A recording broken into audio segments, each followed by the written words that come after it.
Est-ce que vous êtes sur un siège éjectable ou vous êtes qui, vous là ? Est-ce que vous pensez que quelqu'un veut votre peau ? À quoi vous servez en fait ? La scène se déroule jeudi matin à Paris, au ministère de l'Économie. Et le coup de com' cette semaine, ce sont les premiers vœux à la presse d'un ministre très en vue, Emmanuel Macron. Dans la salle, comble pour l'occasion, nous apercevons un groupe de journalistes d'investigation. Normal, le ministre de l'Économie est confronté pour ses vœux à la presse à la polémique de l'amendement de sa loi sur le secret des affaires. Avec 10 minutes de retard, Emmanuel Macron entre en scène.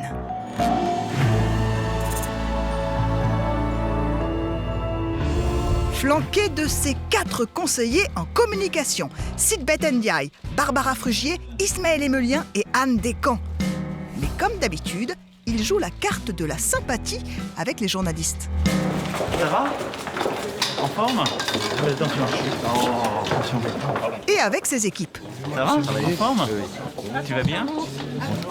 Ça va ? Ouais. Le style Macron, poignée de main, bise, sourire, et tout ça chemise ouverte, sans la traditionnelle cravate du ministre. Ensuite, la méthode, déminer d'entrer le terrain et répondre aux inquiétudes de la presse en renforçant son storytelling. Mon souci constant, c'est plutôt de dire les choses. Et on ne se connaît pas très bien, mais depuis quelques mois, vous l'avez vu, parfois même on peut me reprocher de les dire trop. Mais je l'ai dit. Et donc, en l'espèce, ce texte ne contiendra aucune disposition qui peut réduire, enfreindre la liberté d'expression, la liberté de la presse, la liberté d'investigation.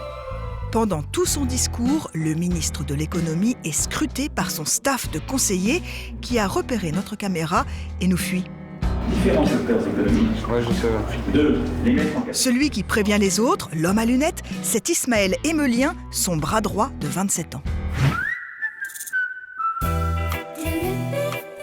L'équipe des conseillers va orchestrer toute la séquence des questions-réponses avec une particularité. Le ministre note toutes les questions d'un coup et y répond après. J'en prends plusieurs peut-être, et puis je réponds Monsieur Nathan. Efficace pour éviter les relances. Sauf qu'il n'y aura pas beaucoup de risques ce jour-là, les questions étant toutes très techniques. Vous savez qu'il y a eu des stress tests pour les banques européennes. L'enseignement de l'économie. Le rapport Ferry Enderlein. Alors que la conférence s'achève, nous prenons la parole. Mardi, le journal Les Échos a publié un portrait d'Emmanuel Macron avec une information capitale, entre parenthèses.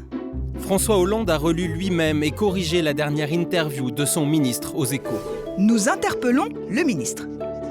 Selon Les Échos, le président de la République a relu et même corrigé votre dernière interview à ce quotidien. Est-ce qu'il a fait de même, par exemple, pour votre discours d'aujourd'hui ? Pour être très clair, est-ce que, en matière de communication, il est aussi sur votre dos ? Alors, les relations que j'ai avec le président, elles appartiennent au président et à moi-même.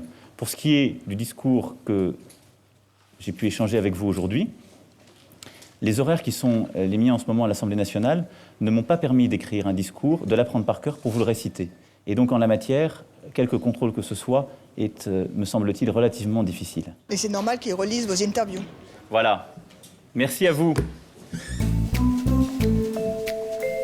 Visiblement, la question le gêne. Il est plus sec et plus froid qu'à son arrivée et il ferme le bal. Mais nous le suivons alors qu'il conduit le groupe de journalistes d'investigation à un rendez-vous à huis clos et nous retentons notre chance. Monsieur Macron, vous l'avez mal pris, hein, cette question. Cette question, vous l'avez mal prise, ma question. Non, pas du tout.